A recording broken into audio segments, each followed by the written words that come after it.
rules of procedure. Members of the public can address the commission regarding matters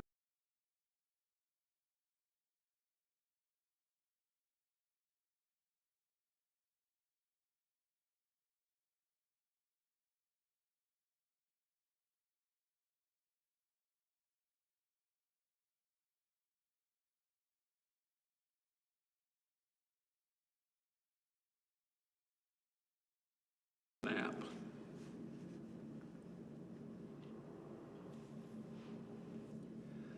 Seeing that there are no comments, I will close this session at this period of time. So now we're going to move on to the adoption of minutes from our May 13th, 2024 regular meeting. Have all commissioners present had the opportunity to review the minutes? Are there any edits, omissions, or anything that were noted? Okay. Based on that, do I hear a motion? So moved. Second. All in favor of adoption of the minutes, raise your right hand. Minutes adopted. So tonight, for action items, we'll move on to that. 2024 R02 is proposed text amendment, non-residential setbacks, and PD acreage. This was a topic for discussion last meeting. Today is for action items. Staff, are there any updates or reports or changes or anything to this? No. That we have? Do we have any members of the public, or Jacob, do you want to give us an overview of what is being asked for us to look at? Okay, I don't have the documents on hand. Okay. Yeah, I was not prepared to speak on this. Or Art, You got something I can?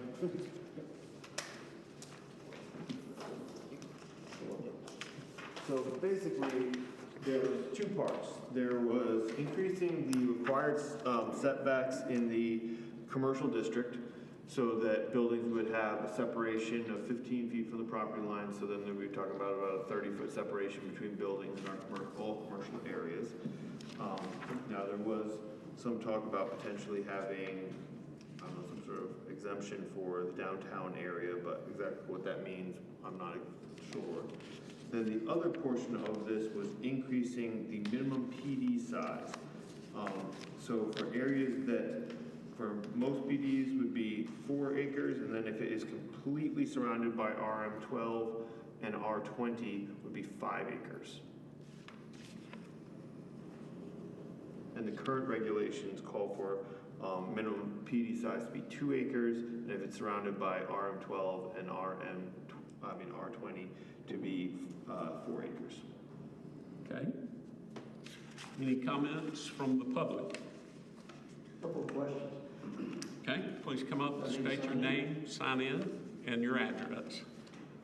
Rick Ware, 100 Holiday West, Clemson. So when I read this ordinance, I'm trying to understand on the CP2, front setbacks is, and if I think about what we did at Dockside, and I look across the street and we've got, what was the old Big Boys, is that 3 front sides? Because that's fronting 3 streets. Are you talking about which ordinance are you referring to? The one for side setback of 15 feet or increasing the front setback? I'm trying to understand if that's considered a side setback or is that considered a front setback? I see it as 3 fronts because it's fronting 3 streets, and the side setback would be between it and Ruby Tuesdays. No, and for commercial districts, so there's 2 ordinances, well, it's actually up to 3, but residential, it dictates that you have to, although it's not, it's kind of weird how it's written. No, you have a set front setback for commercial. You have one that's designated as your front. Because of how our ordinance currently is set up with where parking is located and everything like that, but you have a designated front setback. So this is a side setback of 0, so Okay. Let me ask you Originally, a so that means question. they Are could you win. on the action item, or are you on the one talking about bonding for commercial space and maximum front setbacks and parking location? Which one are you at? Are you on item number? table 19-404-1, where we're changing the side setbacks to Yeah. 15. And there were 0, but I'm trying to understand, in that situation, you have 3, in that particular situation, you have 3 units there that could be considered a front. I mean, if you pulled up to it right now, the front, you might consider coming off of Holiday Avenue and not Tiger Boulevard. Yep. I can understand what you're saying, though, when a developer would submit a site plan, in that process with Jacob, they would designate front and sides at that time. So it would delineate it on the plans. And usually, since it has so much to do with architecture, it usually is going to be what we would consider the main street.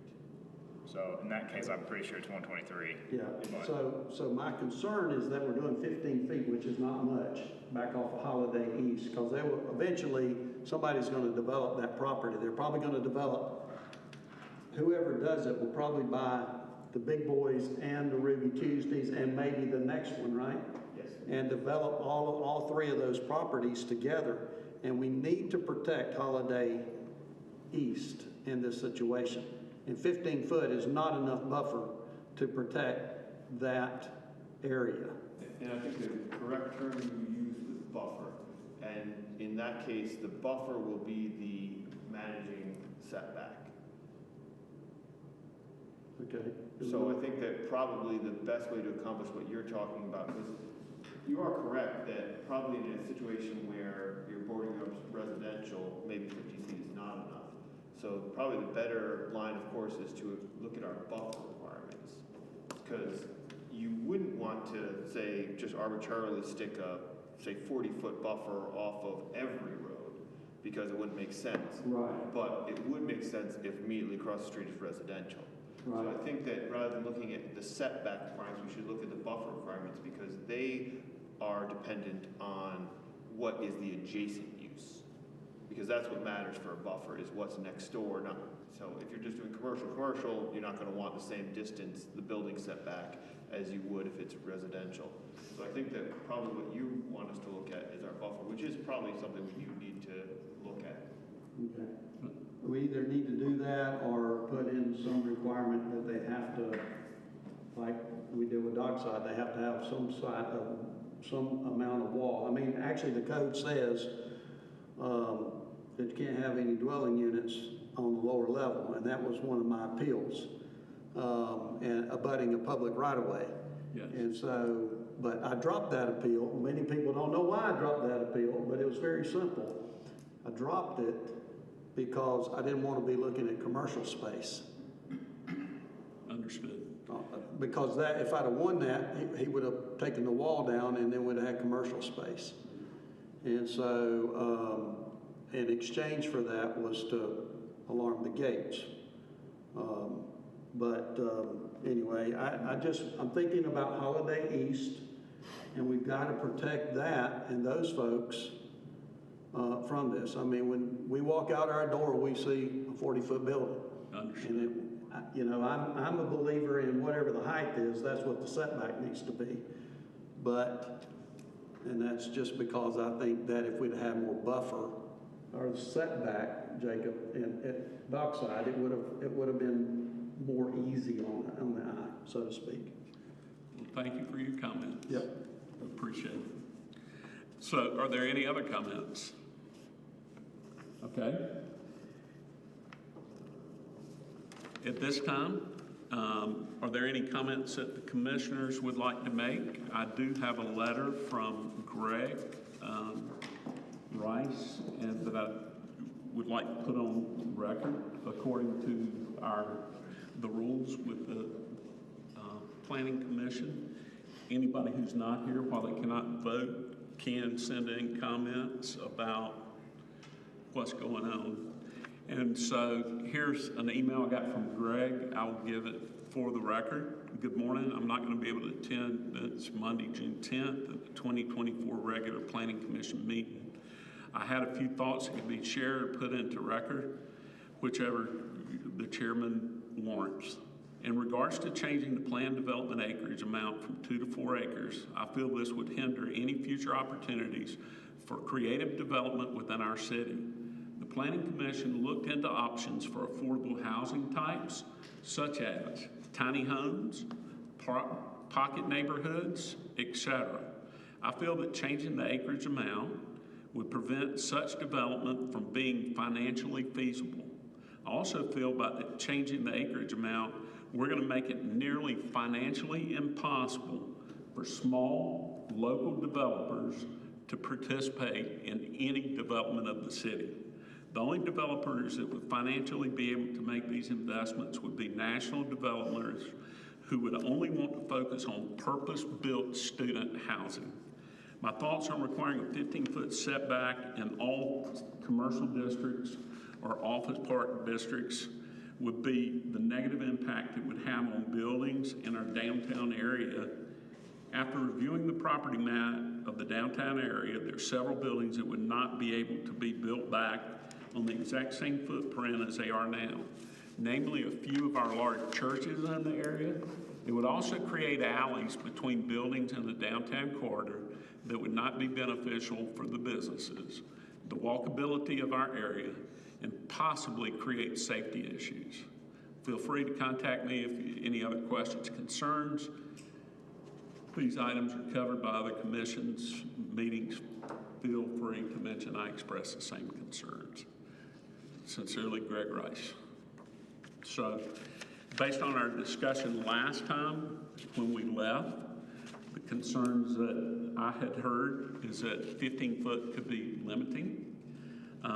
Also heard that all the commissioners felt like last time they want something that's more walkable, and that was addressed by a 250 feet setback that's already in the ordinance. That there are not many cities or places that do a 15-foot setback. If there's ever a concern with fire or EMS, that would be dealt with immediately, and it would not even be allowed to go forward. There was a heart to protect existing neighborhoods, is what I heard last time, and that for planned developments, it may be too restrictive, and everything would be even actually bigger than some of the projects that we have going on now. It would limit to large buyers and national buyers. And so affordable housing and protecting neighborhoods were major concerns as we left this meeting. That's what I had heard. Are there any other comments from commissioners here?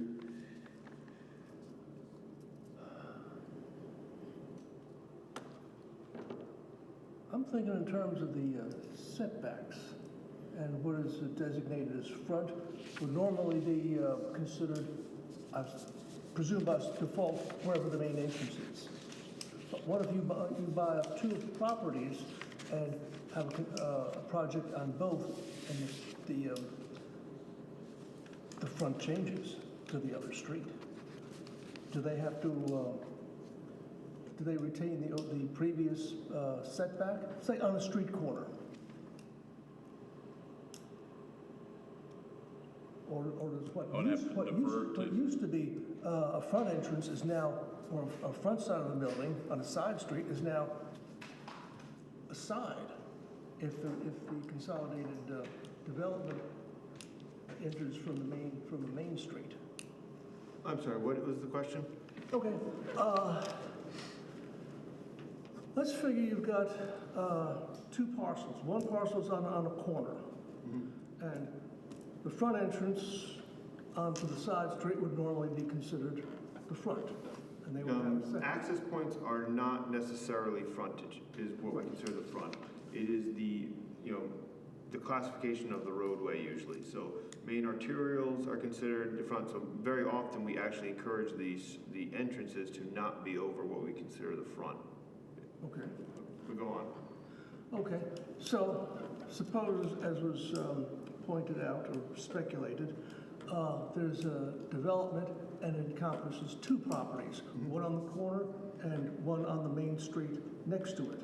And the main entrance is towards the main street. Does the setback on the side street, is that changed or do we retain it? I'm still not following. Well, I think here's the thing, I think this is what you're asking. This setback isn't just from the rear, they're talking about side setbacks, they're talking about rear setbacks, and it would be 15 feet on each side is what it would be. And then the property next to it, if somebody built there, they would have to have 15 feet. So it would make 30-foot gap and an alleyway all the way through the building. This was, let me ask you this. This was presented by Councilwoman Watts, is that correct? Yes. And has she had any discussions with you or called you personally about No, I this? do not believe we've had any discussions with staff regarding this matter. Okay. With Councilwoman Watts. So,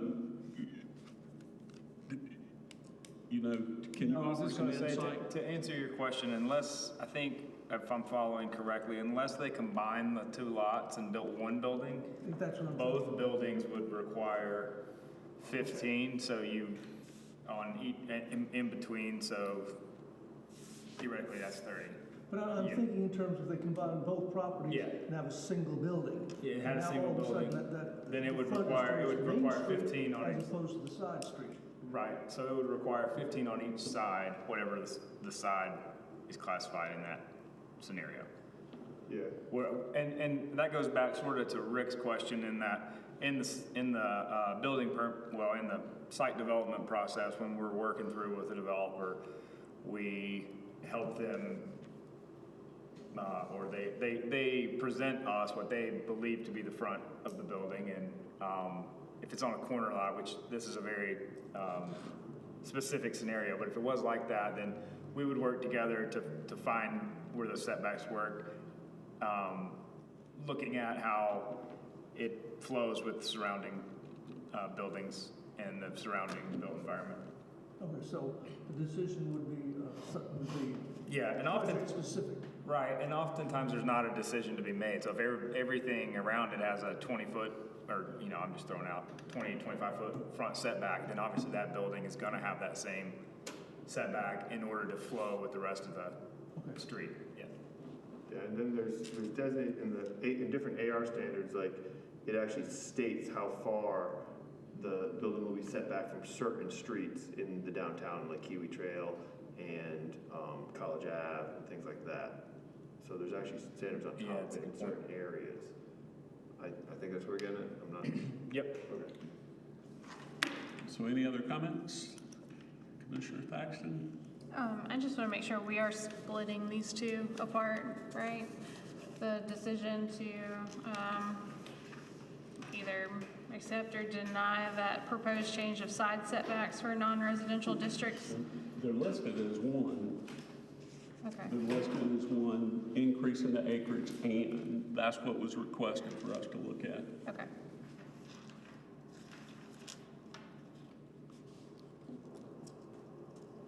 I have nothing. Commissioner Crowley? Nothing beyond what we discussed last time. I just would like to say, I think in the future for stuff like this, I don't know if it's really going to be a big deal tonight, but for things like this where there's multiple changes in different sections, that maybe we should split them up.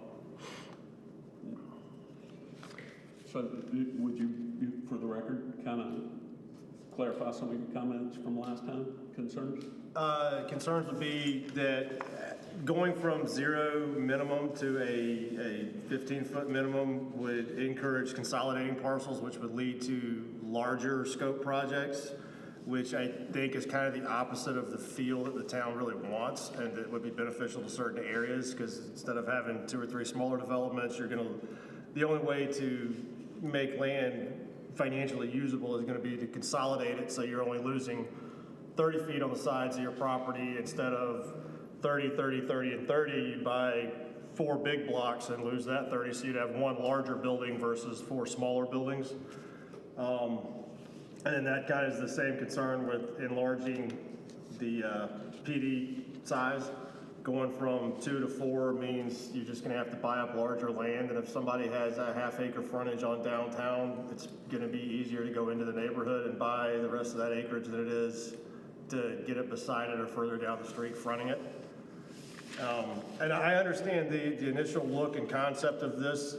You know, I get at first glance, you could say that doing these setbacks and doing this larger requirement would kind of either reduce or protect certain things, but in essence, I think it would, in reality, it would have the opposite of what the intended effect really is for it. Commissioner Grundy, I agree with that.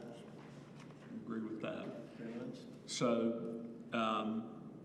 I would too, seeing that, is there any further discussion? So do we have a motion? I move that we, as a planning commission, do not accept the proposed text amendment changes that were proposed in the paperwork. Second. Okay. We have a proposal of action item 2024 R02, proposed text amendment, non-residential setback and PDA acreage, not moved forward, a negative recommendation. So all in favor of not going forward with this, raise your right hand, please. All opposed? And the motion carries unanimously that not go forward. So with that done, any advisory items? No advisory. No advisory items? Okay. And discussion items. So Jacob, I believe we have 2. Okay. 2 items up for discussion tonight that we'll let you guys input in, and then hopefully if you guys want to move forward with them, we'll come back with more formalized ordinances. But the first one is for commercial spaces and mixed-use buildings to require a bond be posted for the commercial portion of it equal to 150% of the build-out for that commercial unit. So this would require that before you get a CO for the residential portion, so these are the mixed-use buildings done by code, not by PD, that you would be required, the developer would have to post a bond for any amount of the commercial that's not coming to CO at the same time as the residential. So if they're doing it, if they're getting it all built out and the commercial's being done at the same time as the residential, no bonds posted. But if the residential's being CO'd first, they would have to post a bond equal to 150% of the average build-out cost for commercial. So any comments? Commissioners? I have a question. Yes. So if they don't do that CO at the same time, is there a time limit on how long until they do bring the retail part to? Well, not as the ordinance is currently written, no. That's why we did it 150% rather than just straight 100 to accommodate. But we think they want to bring, get their money back Right. sooner than later. But it could linger It could for a long time. It could. Indefinitely. Okay. Yeah, I mean, for example, for 10,000 square feet, what we're looking at right now is the average build-out cost about $300 a square foot.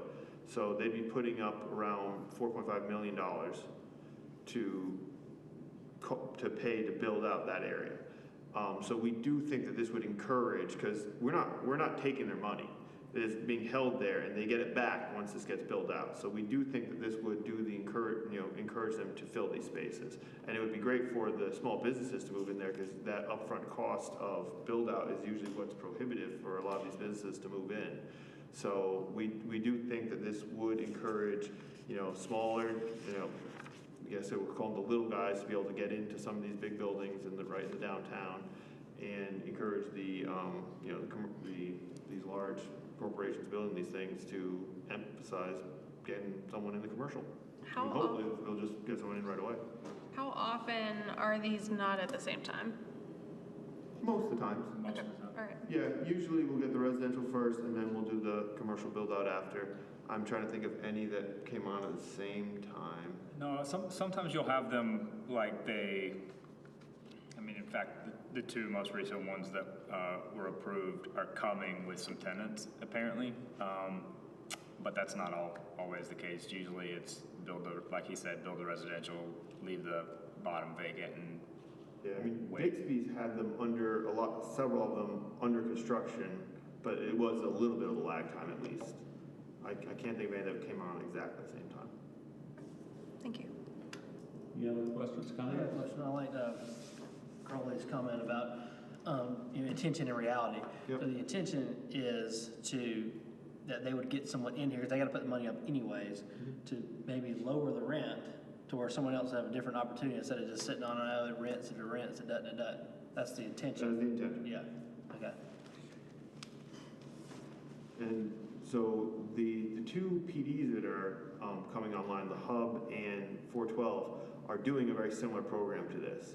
So that's kind of like one of the emphasis, and this was something that the Economic Development Commission asked us to look into. So, again, if it doesn't work, we can try something else to get these filled. Because the other option is like penalizing. The other thing we were thinking about doing was like, if you don't have it filled, they get fined basically. But we think we're into compliance, not punishment. We're not looking to take money from people. So the city doesn't actually get any money from this, except, we do from taxes after the businesses are in there. But this is really trying to incentivize. Makes sense. So just to make sure I clearly understand, the bond is for the build out, not for occupancy. So once they build it out, We get That's- a CO. huh?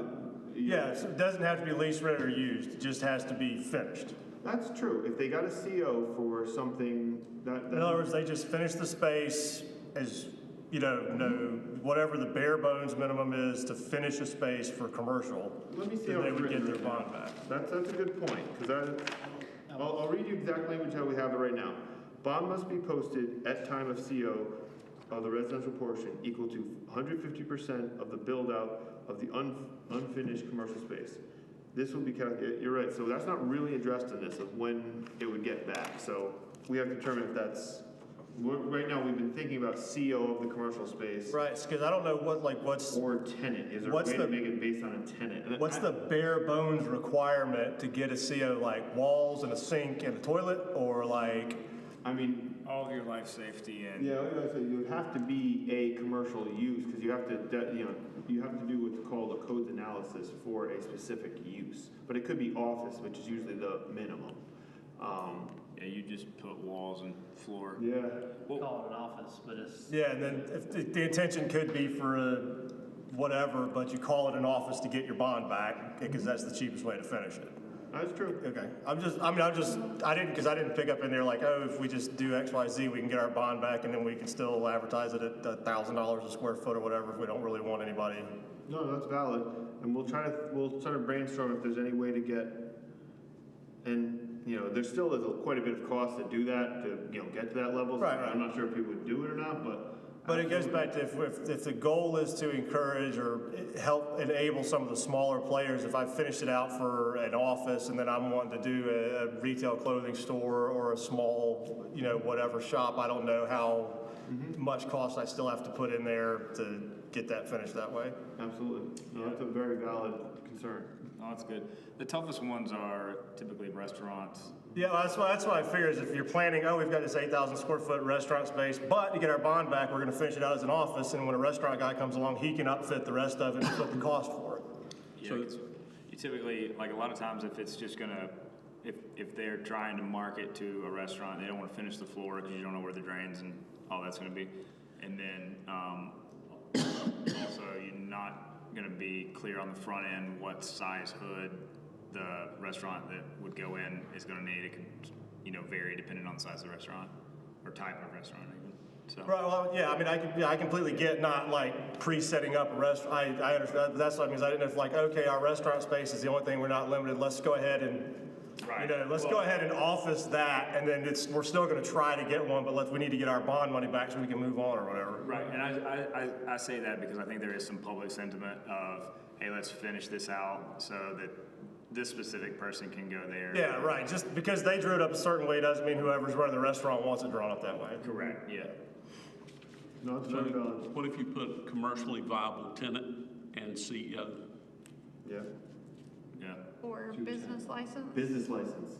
We Right. have it tied to a business license in there. And also commercial Commercially viable viable. tenant as well, and business license. Because, Until a commercially viable tenant has been issued a business license for that space. and a CEO, well, you gotta, and Do a we need to CEO. do we need to define commercially viable? And the only reason I say that is because so-and-so's rental agency starts a janitorial service in name only, they get a business license which costs them $50 because they have no revenue and they never have a client, and it costs them $50 to be a business and fill a spot to show potential lease income. Potential, yep. Yeah. That's what I'm gonna probably have to hire attorney, figure what the best. Yeah, because I mean, commercially viable, like, I know what you mean, everybody here knows, but when you get to like Yeah. where's the ABC or whatever of what checks off commercially viable? And I mean, there is always a certain point where you have to say, okay, we're doing our best effort and just, Right. you know, is someone really gonna, you know, there's always ways to get around things, but And the sometimes heart more of the effort matter, is worth. the heart of the matter, words matter, and the heart of the matter is we want them to actively pursue viable tenants. Correct. That's the heart of the matter when you put in here on the agenda item, which you're saying the others have already started pursuing commercially viable tenants. Yeah, and I think that, The last two PDs did on their own. You know, one at a, call it very, very moderate level, and then the other way more than what we expected. So we're kind of stealing those ideas to make it more across the board in practice. And is a bond kind of like a percentage of the total cost? Like if you said 4.5 million, they would only have to pay $45,000 That's to bond it. 150% of the, yeah, it depends, well, that's the other thing that we discovered. Are we putting this up as an insurance bond or a cash bond? So if we allow insurance bonds, they would be paying a certain percentage of that. So there'd be a bond company basically holding it, and then they would be paying payments into that. Or there's a cash bond where they actually give us the whole money and we put it into an account in escrow. And that's something else we probably need to discuss. If you put cash up and you're putting that much cash up, you're gonna fill that space up and you're not gonna wanna finish it out. that's the idea, again, that's That's the idea, but at the same time, what we've been talking about of hampering smaller developers would requiring cash bonds for somebody, then hamper somebody else saying, I can get my loan for this, that, and the other, but I can't get the loan for the bond, so. Yeah. And I think the other thing to think about is like, I think I said this at Economic Development Commission. You guys know better than anybody, but the projects we're seeing we don't have $20-30 million projects. We have $50 to $150 million projects or what. And if we're talking about these type developments, so is $4.5 million a lot compared to $150 million project? I mean, not necessarily, but I also think of the group that came in, and granted, it wasn't a mixed use, but when they were like, oh, hey, if you guys require us to do this higher density, we're out, we can't do it. Right. So if somebody's got a smaller piece of property, and they want to do something with it, if somebody comes across it, and I understand you can't foresee everything and you can't do everything, but at the same time, protect the most without hurting the least. Yep, I like it. Yep. Agreed. Yep. Yeah, we'll think about that one as well. Again, that's why we're here for discussion at this point. Let me ask a question. I was just trying to read through this last part where it says that, let me find it. It basically says when the build out of the space for the first tenant is completed, the bond will be released. So Yeah. is it the first tenant, or the sentence right above that is the estimated cost of the build out of all commercial space left unfinished at the time? So Are we looking at first tenant or First all tenant for that of square the footage, commercial so it would space? be, so you get the percent, so say the bond is scheduled for, say 100% of it, if that tenant's taking up 25%, they'd get, concordantly 25% of that back. So it's not like, you don't get the whole. Okay. It's not all or nothing. Okay, It's not, like, we're saying first tenant as in, Okay. there's not money left for upfit of a second tenant. We give all that money back, so like, once that commercial space is filled, they get all their money back. So once all the commercial space is filled up, all their money goes back. We're not holding any back for, say, that they fail and then another one to go in. That was some discussion at one point, but we just don't think that's gonna be In order to keep I was just thinking about how to do the cost and the surety versus the cash. If we did the surety to keep the cost down and tied it to a timeline. that's true. All the surety bonds are tied to a timeline. Right, so you They say, come okay, due. it's 18 months after you get your CO of residency, you're not done, we're gonna finish it out for you. That's true, is that all the surety bonds do have a timeline on them. So there would have to actually be set a time. So probably give them a choice, either you put up cash or there's a surety bond. Yeah, then maybe that's the answer is do cash, and some of the Cash people will do cash, or- yeah. We're thinking 18-month surety bond, 2-year surety I bond? have no idea. Well, What's a feasible from you guys? I mean, I don't know what the average time to get a I tenant think is. you gotta ask an attorney on Yeah. that, I don't know. Right. And the one thing we don't want to do, like you're saying, is discourage businesses from coming. No. The original deal, though, is a lot of these places figured out with the rent that they could get and how they did it. They were never planning on that commercial space, or it didn't matter. Didn't matter, it's very, it's, I shouldn't say never, but. Right, it's a nice to have, but I don't need it to make this a financially viable project. Exactly. I think that this ordinance, if nothing else, puts developers from day one on notice. You're gonna have to put someone in there, put that into your portfolio, your pro forma when you're doing this, because before they were just discounting it completely from their pro formas. So, pro forma, sorry. yeah, the expectation is, I mean, we wanna vibrate downtown and vacant, or vibrate anything, 93, 123, and vacant buildings don't do that, so, getting folks in is paramount.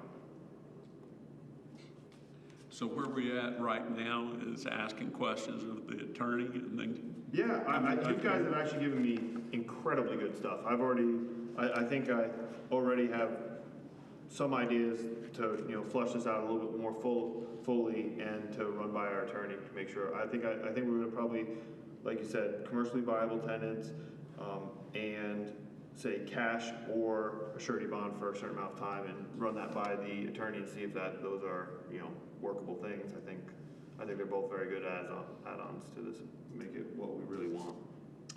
Any other comments on that item?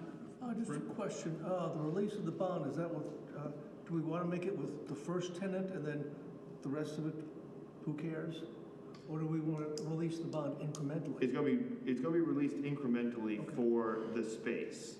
Gotcha. So like, until that 100% of that commercial space has been released, that's when you get the full bond released. But, it would be incremental. Okay. We'll make that sure that's understood. You know, a portion of the bond for each tenant. A portion of the bond. Gotcha. Okay, with that done, any more discussion on that? We'll call that discussion closed. If there are any more ideas, I would suggest that, to email them and do that. I think that was very productive. Now we go to maximum front setbacks and parking location requirements in CP2 districts. Okay, so this one again is very broad ideas, but so CP2 district, if you're looking up the map, is the red. It is 123 and it is 93 north of the university up to Central. So these are what I consider to be our highway commercial districts, our car-centric districts. Now, how the ordinance is currently set up is, you might kind of think of it as pedestrian kind of set up for pedestrians as well, which is okay, but is it realistic as to what we're getting there? So right now you're forced to bring the buildings all the way up to the street and to put the parking in the back, which is good in, modern planning theory, trying to create walkable communities is absolutely what you do. Now, the question is this really ever going to be a walkable community? Is there some other better alternatives by not having a maximum front setback? So right now you can only put the building so far away. It can't be put. If we give more flexibility, it gives more creativity for site layout. Now, the advantages as we see to this is right now we have a lot of drive-through restaurants that are having hard times getting to circulation. We're having a hard time meeting grades, sometimes getting ADA compliant sidewalks up to the buildings. We're having a hard time fitting in everything we need to in the front there and get the street trees we want. In some ways, when you're driving down the road, we care more about that street tree coverage than anything in the long run once they've grown out. Also, along the Tiger Boulevard section along Abernathy Park, right now you have to put the parking along Abernathy Park. When those areas get redeveloped, like say those metal buildings that have the gym in them and maybe the Army recruiting office, all type of stuff, well, maybe they'll stay there forever, but maybe they do get redeveloped.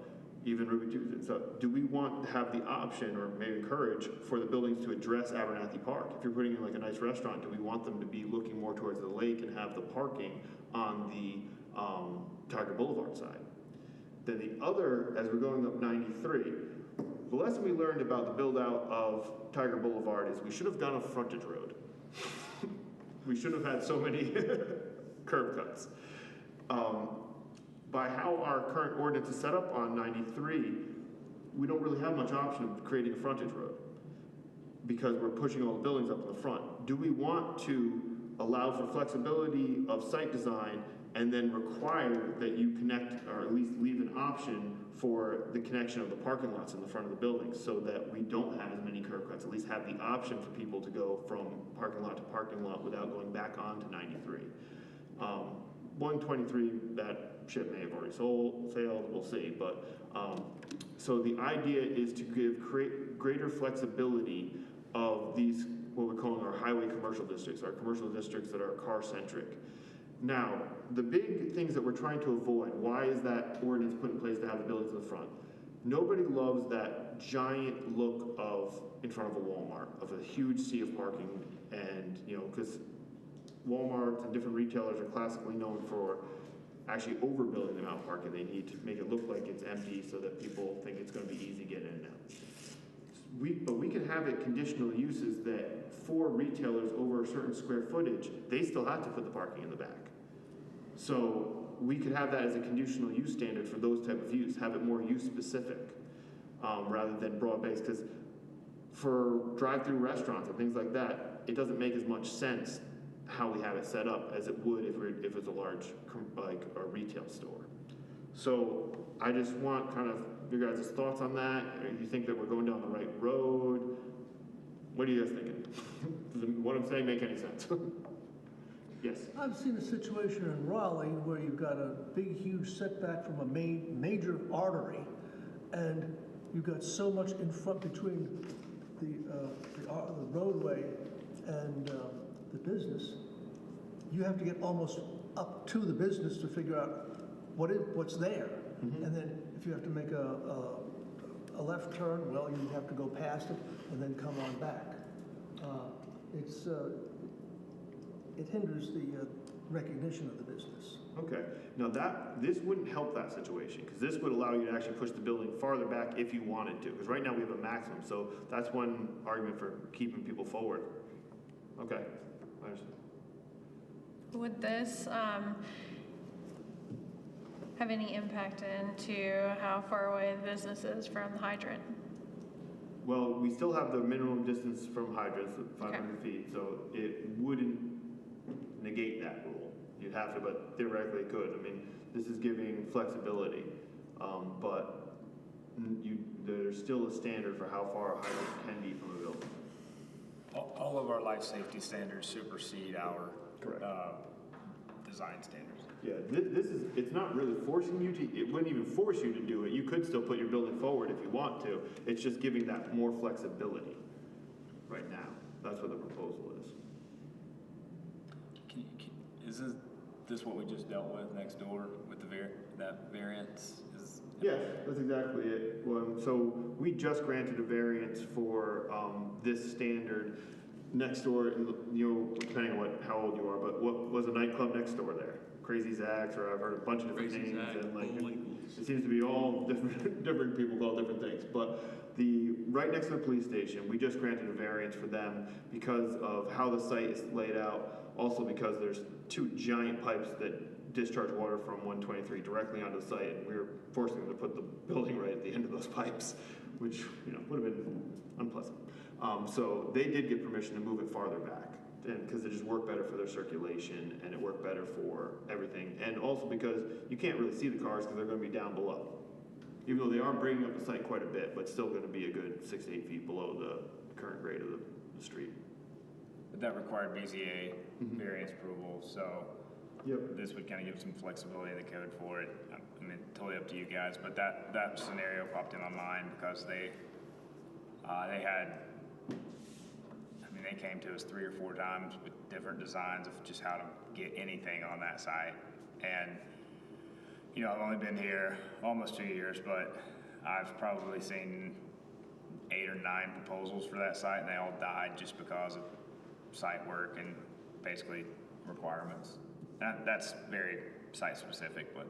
Yeah, I mean, the ones that kind of put it to our mind originally was the whole idea of when those properties that butt up against Abernathy Park get redeveloped, the idea of putting all the parking against Abernathy Park doesn't seem to appeal to many people. The question that I would have, you said something about where people have the option to connect parking lot to parking lot. Yeah. That's a disaster waiting to happen. If you went to Chick-fil-A, we have people who cut through behind Zaxby's. Zaxby's gets mad, they're trying to get out, they're trying to do this. If it was parking lot to parking lot all the way down to the church, people are gonna race across those parking lots because they're in the most hurry and they're gonna race across it, and it's gonna be totally dangerous. Unfortunately, in the view, that's an overlay district, and in the overlay district, like you said, it was required to be walkable. Now, the truth is, there are some people that walk, There are, absolutely. but not as many as you would hope or think in that area. But the other consideration on that side of the road is everybody's having to get some kind of easement grant from the railroad to do anything. To shape that site where I am, we had to have an easement grant cut to be able to slope that bank and to go into there. And then we can't do anything else on it. And so unless there was some kind of structured way to connect and have some boundaries, kind of like you said, a frontage road. Frontage road, yeah. We in have to there, really but- flesh out that. I don't think we're ever gonna, there's no proposal to do it on 123. The idea is on 93 where there's actually a lot more depth for those commercial units than there are, because our commercial on 123, for commercial properties, they are not deep. They are very small. Because you're bordered by the train tracks on one side and the lake on the other. I mean, they can't get any deeper. They are what they are.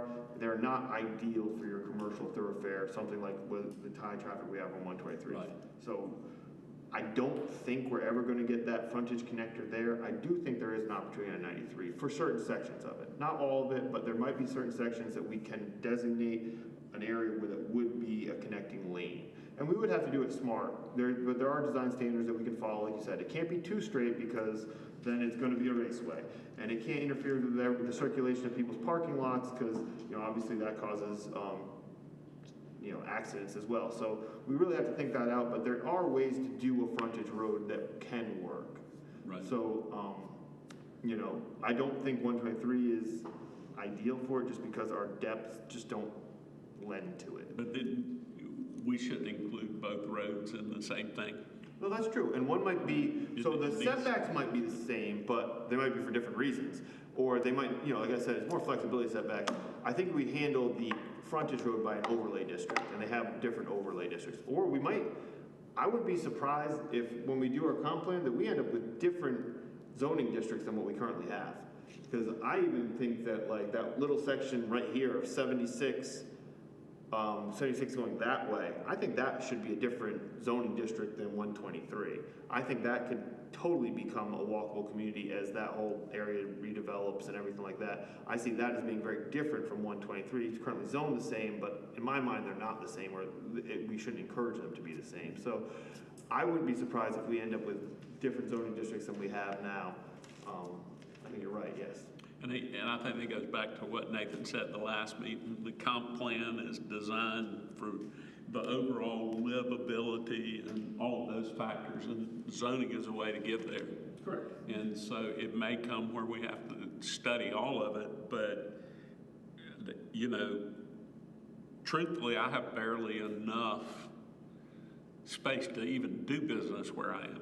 Yeah, and you're not the only one. And I'm not the only one. And I can tell you, Zaxby's has less space. I mean, the car wash next to you, their dumpsters are on the train tracks property. They have a lease. Right, and that's a long-term lease, Yeah. and then Carter Paint Company and all those buildings have that lease. I don't know that overlay, it's not up here. It's not this far, right? What? In the overlay district that was put into place from College Avenue all the way down, isn't that where the overlay district of pulling the buildings front forward was? That is in both of them. It's all of it. Is it all of 120? All of 123. It's all of 93. They all have that same rule. So That's what I'm talking about getting rid of. Yeah, so what you're saying, so if you were gonna build something on 93, you can't push it to the back. No, Yeah. you can't. They So have to the be idea up. is- 93 right now, you'd have to build right up by the street. Okay. So you're trying to create flexibility. I'm trying to which I create think in- flexibility. I think in development, I'm flexibility is great. all for that. Okay. I mean, personally, I'm for It just means that flexibility. there's. You don't have to. Because, I mean, kind of what I'm picturing in my head, I mean, it's probably a bad example, as we're talking about this, it's like in Seneca, the Applewood Shopping Center. You know, where you can get off of the road, Yeah. and then there's a road that you can ride down and pick whether you want to go to Turner's Jewelers or. I would like to have that as an option if somebody Yeah, develops so some of those if somebody had a sites. big piece of property, it was like, hey, we're gonna, and easily, you know, Yeah. where they've got Academy and Walmart, you know, if somebody's gonna take a big chunk of 93 and develop something out, well, now everything's gotta be right there on the road, it limits. And I think it was an ambition to, people had in their mind that we wanted to be a completely walkable, bikeable city, which is great and maybe is a possibility, but I don't know if it's actually reasonable to think that we're gonna be completely walkable, you know, bike-only business going all the way up 93 and 123. I think those are always gonna be predominantly cars. And you can think of some areas where this has actually worked great, like the Food Lion, First Watch, those buildings are right on 93 and the parking is there. Publix has buildings right on 123. I mean, I know there's stuff else going on there, but I think it was, one thing I've tasked Jacob with is like, we're just, because development's coming, I think, Councilman Boatwright said it the other day, like whether we're for it or not, like it's coming. But, so there are, and I won't call any out by name, but you guys know, you can drive through town and you can say, that should probably be redeveloped, or that's going to be redeveloped. And with the influx of capital and population, non-student population to the area, things are gonna get redeveloped, and we would like to see the best developments that we can, so any flexibility there is great. And I think what Jacob's saying is, it is the flexibility. It might wind up exactly like it is and what we're talking about. And I think, So what you're saying is, we're not saying, we're in this ordinance, we're not saying, okay, over here, you have to face a lake. no. We're just taking the overlay district and getting rid of it. Well, it's not just the overlay, it is the actual zoning that forces that. So there's overlay districts that support it, but it's absolutely in the zoning ordinance that you have to do that, not even just the overlay, the actual base zoning. No, but with the things coming up, I definitely want, I definitely want businesses that face the lake, the flexibility to face the lake, because, I mean, we have an opportunity there to create some awesome stuff. 100% agree. Yeah, right now you cannot do it. Right now you'd have to put the parking out on the lakeside. And I just think that's a miss. Right. It could be, yeah, I mean, the few businesses we have now that serve the lake, are probably not on normal lakes that serve, that we would think of that serve the lake, but people use it. You can go watch folks get Frosties all day on the lake. Yeah, So I Wendy's think, do well. Oh, absolutely. yeah, I mean that flexibility I think is key to create some thriving urban environments, because 123 is always going to be a major highway as long as we're alive. So. Yeah, and right now you will see there, like the people who walk from Dockside, there's quite a few that walk from Dockside all the way to University. As soon as they get to Abernathy Park, they cut right in and go down Abernathy Park because it is the more, pleasant. Safer. Yeah, so, and if we can encourage that in the future, as those places get redeveloped coming down, we could absolutely make it more, pedestrian friendly to walk on, we'll say the non-123 side through those parking lots coming through down there. To kind of try to connect on through, because I think Mr. Ware was correct. I would suspect that Big Boys, the restaurant next door, Ruby Tuesdays, even the one next to it, may all get redeveloped at some point together. I would think that Ruby Tuesdays and Big Boys will probably get consolidated. All right, get developed. Yeah. So, We have a lot of buildings in town. We were just talking about this today that are like at just happenstance or hitting that 40, 50 year mark, which is traditionally when things turn. Unless it's like downtown historic stuff, but some of your typical commercial, even your typical apartment complexes, things like that turn at those times. So it could be wild to see what's in front of you guys soon.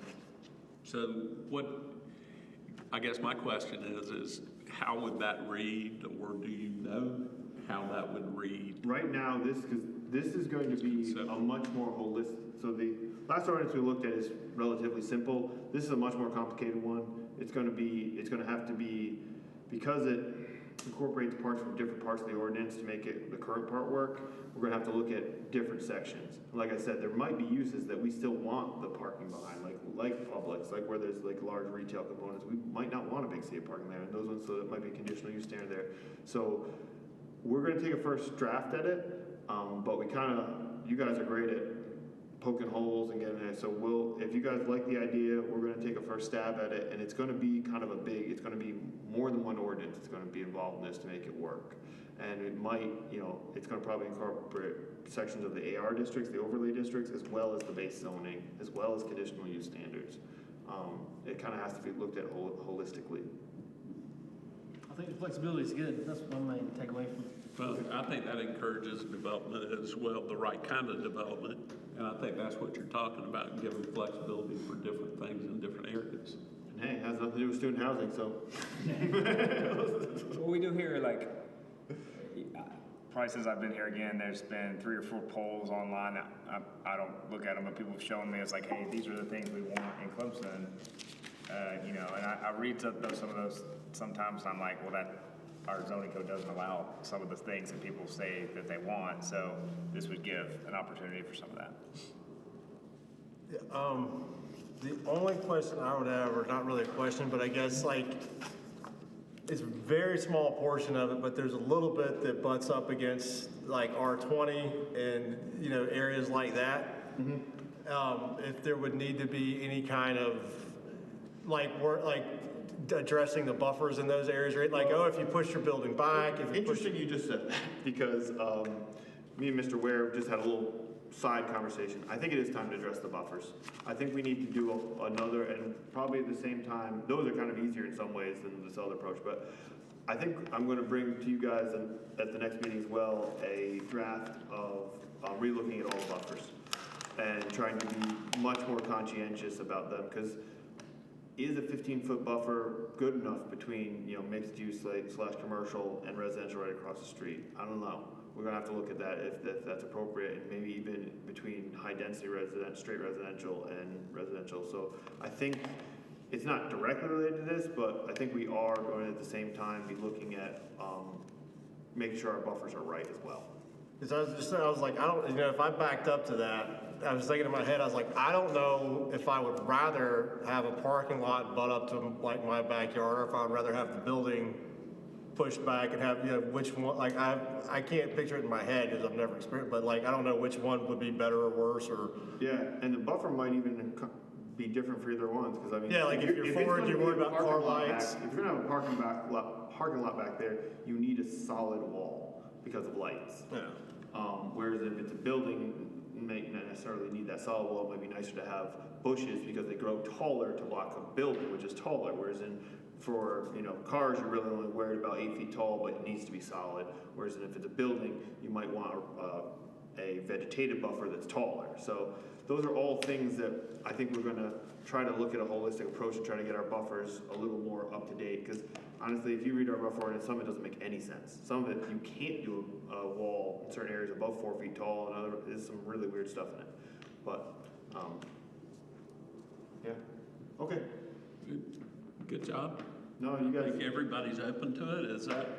but feel free to send me any comments as they come to your mind on this. If you guys come with anything that you want questions, talk about with me, because this is going to be a kind of a bigger ordinance. So anything comes to mind in the meantime, just send it our way.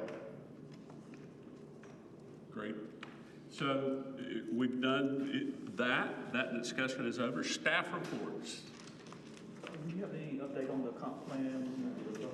No, I think I said that the trash can hangers went out this past week, and we definitely have seen a huge uptick in survey response, which is good.